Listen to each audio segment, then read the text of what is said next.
ऐसन पायल लै हबल मुआ नंदो देखी के जरई है। घूरब जब अंगनावा में गोड़ा में छन छन करई है।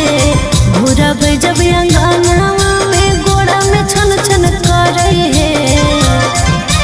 ऐसन पायल लै हबल मुआ गतनी के जिया जरई है। ऐसन पायल लै हबल मुआ नंदो के जिया जरई है।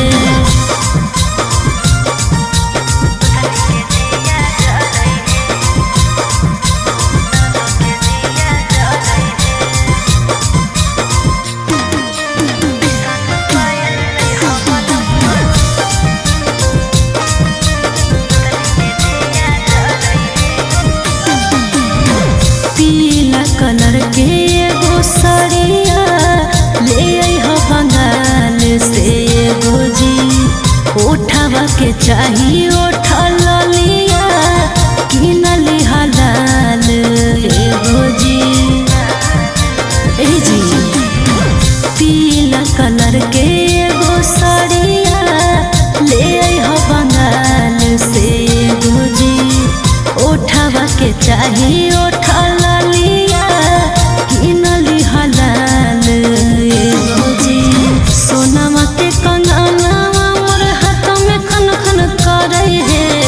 सोनामा के कंगनावा मोर हाथ में खन खन करई है। ऐसा चूड़ी ले आई हो पिया गतन देखी के जरई है। ऐसा चूड़ी ले आई हो पिया नाना दो देखी के जरई है।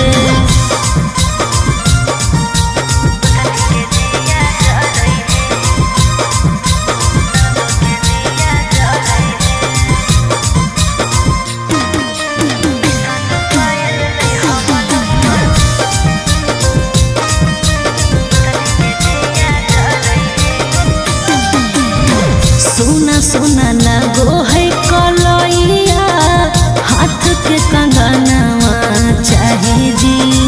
इतना दिन कमैला जे रुपैया सोना के गहनावा चाहे जी। सोना सोना लगो है रे कलैया हाथ के कंगनावा चाहे जी। इतना दिन कमैला जे रुपैया सोना के गहनावा चाहे जी। घर से बाहर ले टोला मोहल्ला हमर चर्चा करो है। घर से बाहर ले टोला मोहल्ला हमर चर्चा करो है। ऐसन पायल ले हबल मुआ गतनी देखी